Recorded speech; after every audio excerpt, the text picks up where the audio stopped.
Hey guys, this is Ben from Elm Street and you're listening to the Moshpit on Sin. Yeah! So Ben is the vocalist and guitarist of Melbourne heavy metal band Elm Street. They released their second album, Knock 'Em Out with a Metal Fist, on June 25th. Ben, thank you so much for joining me. No, thanks guys. Thanks for the opportunity. It's always cool to jump on board with new radio stations, so thanks for having us on board. You're very welcome. We love having Aussie bands. So your second album, It's been out for a little over a month. A little under a month, sorry. Tell us a little bit about it. So it's been 5 years since your debut. Yeah, I guess, what we wanted to do was we wanted to let the music mature and actually come out with an album that meant something to us and that we could connect to with people. So our first album, Barbed Wire Metal, was written between the ages of 16 and 18 years old. So you can imagine it was our first couple of songs that we had ever written. It spoke a lot about fictional characters, nothing that we actually could relate to. We sang about Freddy Krueger, and none of us had dreams about Freddy Krueger or got slashed by him. So this time around we went through a lot of life experiences. We turned 18 and, on from there we basically matured. So we wanted to let our music do exactly the same thing. So a lot of the songs on this new album actually have a meaning to us, and I think people can actually relate to that. So we've had a lot of, positive reviews in terms of the music and in terms of where the music has gone. And I think finally we've had our identity built. And because of that, I think the whole product itself came out a lot better than what it could have if we had just recorded an album that was similar to the first one.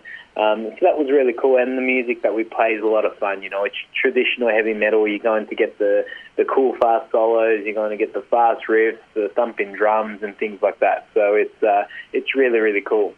Awesome. Now, you mentioned maturing. Was there any other differences in the way you approached writing and recording it the second time round? I think the recording part, we wanted to focus a lot more on the more traditional techniques. So, a lot of bands, and, we're guilty of this ourselves as well, go down the digital route of recording, which is, fair enough. You can't blame people. There's not that much money to be made in live recorded music anymore. So you do go down the cheapest route. And, you use a lot of digital techniques, which I won't go into, but it's, you're basically taking shortcuts, whereas this time around we wanted to mic up amps, we wanted to mic up the drums and build sounds ourselves in the record studio. And of course, it's a lot more costly to do that because of the time it takes to actually perfect the sound. But as musicians and as artists, we like to be creative in that. So that was something that we tried out for the first time, and we can see ourselves doing that again. So it was a lot of fun to be able to go into the studio and play with different types of equipment and test out different sounds. So it was really, really cool as well. Having sort of briefly touched on the album, I want to go back a little bit. Tell us a little bit about the history of the band, because I find it really fascinating that you guys have been around for so long. It's been a long time, you guys sort of developing with this band. So it's kind of this mutual sort of, it's been a massive part of your, relative to your lifespan. It's kind of interesting. Yeah, that's it. We started the band when we were 14 years old, just from the love of heavy metal music. We would sit around our lounge rooms and watch Iron Maiden or Metallica tapes, VHSs back then. And because of that, we said, okay, well, we want to do that. Let's do it. At the same time, none of us knew how to play an instrument. I didn't own a guitar. Tom, the drummer, didn't own a drum kit. So we were just like, okay, well, you do this, you do this, you do this. And we went away and we learnt our instruments, and then we just progressed over the years while we were in high school, and, we would have rehearsal after school, and we would just jam out our favourite songs that we would be learning at with our music teachers. And just like that, then we were ready to write originals, and at the age of 16 we started playing local Melbourne pubs, and we've basically just been progressing to touring worldwide to now having our second album. So we've always been about quality, and I think because we started from the bottom and we worked towards something, we always wanted to deliver some sort of quality product that you could put next to some of the world-class acts. So that's why there's that large gap between the albums. But like you said, it's been a large part of our lives. You know, a lot of things have happened in our personal lives, but the band has always stayed, and we've always stayed dedicated, and we've always stayed in the same mindset and had the same long-term goal as well as the band. That's really cool. Now, you guys are having an album launch gig on Saturday, if I'm not mistaken. What kind of goes into organising that event? Well, I think with experience it gets a lot more easier, a lot more nerve-wracking as well, which is good because you actually know what you're doing. But, you know, we always try to top everything, especially in our hometown of Melbourne. You know, like I've said, we've been playing here since we were 16, so we always need to top the next show, not to only make it exciting for the people, but also to challenge ourselves because we want to be at our best at everything we want to do. So this time around, you know, we're bringing a big light show. We're bringing some visual special effects, which for ourselves is the first time we've ever done that. And we're launching at the Cherry Bar over on AC/DC Lane, which is an iconic venue, a very intimate venue, which is cool because you can feed off the crowd there. A lot of people are drunk, which is also cool for us as well. But, I mean, to bring something of that scale to a smaller stage is going to be really exciting for the audience to see, and a lot of hard work and rehearsal has gone in from our side this time around, but at the same time we've been really passionate about the type of show we want to deliver to our hometown. Now, speaking of playing live shows, what I was really intrigued about was the amount of touring you've done in the last, I don't know, 6 years or however long it's been, with really big names like Iced Earth, Accept and Hammerfall. Yet, you know, up until a month ago, you only had one album out. How did you manage to play so many shows with so many amazing bands? Yeah, well, we believed in the first album, and the first album, like this one, was also done at high quality. So we said, okay, let's take this as far as we could take it, and we took it up until, you know, doing 45 days over in Europe with Iced Earth and coming back to Australia touring with Iced Earth, and we did some shows with Sepultura as well. So, you know, it was really cool that we got to push the first album, and at times we were like, you know, we're sick of playing this album, but at the same time, people were still feeding off it. So we said, you know, we'll give people what they want, and we'll give the crowd what they want, and then we'll work harder for the next one. So it was just a lot of hard work, a lot of dedication. Time definitely did fly. You know, we did so many shows in such a short time frame, but that's just the type of band that we are. That's the type of work and dedication that we want to put into it. So I'm really looking forward to what this newer album brings, and we already have some cool stuff happening in the horizon, so it should be really exciting. You revealed a new bassist a few months ago. How is Nick doing? Really, really good. He brings a lot of energy to the stage, which is what we need. You know, we're energetic guys. The three of us, Tom, Aaron and myself, have been playing together, like I said, since we were 13 years old. So we feed each other off stage. So having Nick come in, it's almost like there was no change. He's really fitting really well. He's got a lot of live experience. He's really mature on stage. You know, his band back in 2010, I believe, played with Bon Jovi at Etihad Stadium on Rod Laver. So he's got, you know, the experience to play those larger scale shows. So, yeah, he's almost made us step up our game. You know, it's like being at the gym and someone's doing, you know, lifting heavier than you are, and you're like, shit, add on that plate, you know. So it's sort of made us step up our game, which is challenging and it's cool at the same time. Exactly what we needed. Now, I'm going to ask you a couple of sort of more personal questions, because I love getting people's opinions on sort of the music they've been interested in and how that's affected them. What are some of the bands that have had the biggest influence you in your life? I mean, and that could be going back to when you were a teenager or even now, really. Yeah. I think the band that really changed me in the way that I looked at the music scene was Iron Maiden. You know, just when I was younger, I would just be listening to the newer bands like Korn or Limp Bizkit, you know, and I was just one of those grunge kids. I just loved Nirvana, loved the Chili Peppers, but as soon as I heard Melody, then I just went in a completely new direction. I think a lot of heavy metal bands have drawn a lot of inspiration from Iron Maiden, and a lot of those British, you know, new wave heavy metal bands like Judas Priest, And that's just one of the bands that has just shaped me into what I am. The style of singing that I do, even though it may not be exactly the same, but I do have some inspiration from that, and my guitar playing as well. So, they're life changes, and it's just a band I would always love. No matter what they release, I always seem to find something good in it. Now, one of the things, speaking of your vocals, that I did notice was it was different from the first album, like sort of significantly different. Was your vocals, and it seemed to become a lot more refined, stand out more. What happened between the first album and the second album that enabled you, or what work did you do on your vocal style for it to develop in that way?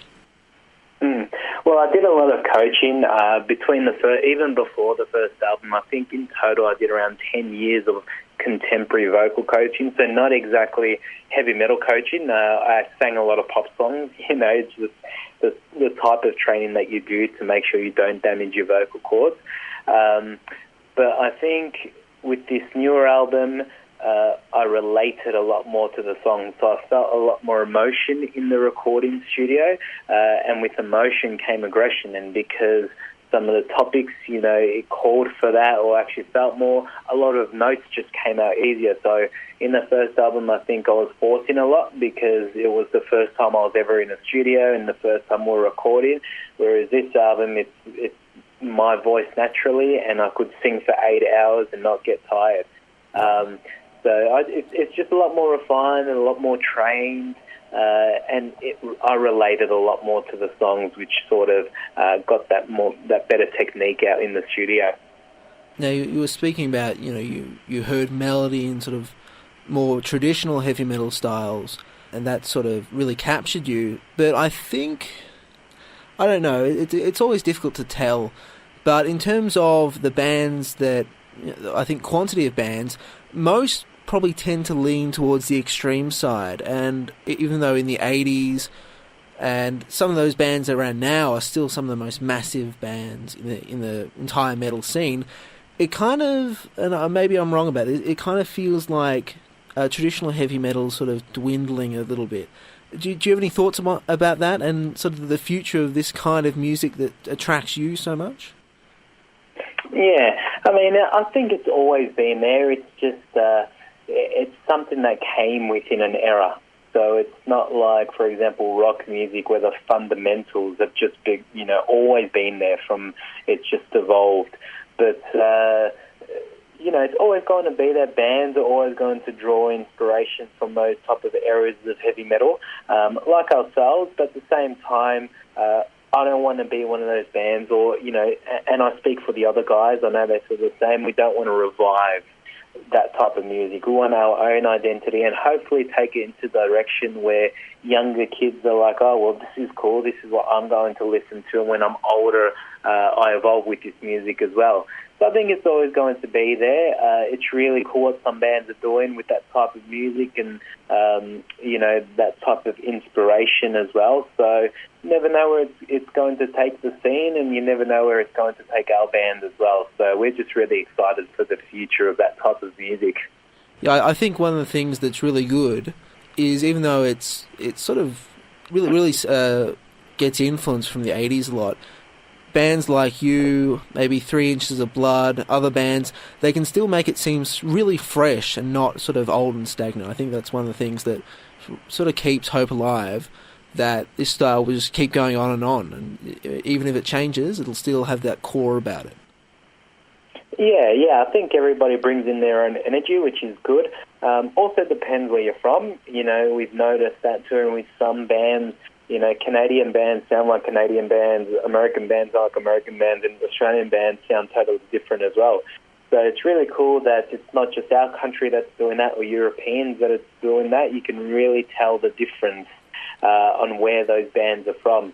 So, bringing that into the mix is also another unique part of that sort of style. So that's extremely cool. And, like I said, hopefully it's a brighter future for that style of music. As I've intimated, the album's only been out for a month, but it's already received some good reception. It was listed as one of the top 20 metal albums of 2016 so far on Metal Obsession. Is that kind of sort of reviews, all those sorts of things. Do you actively pay attention to that? Are you at all nervous about how people might receive the music?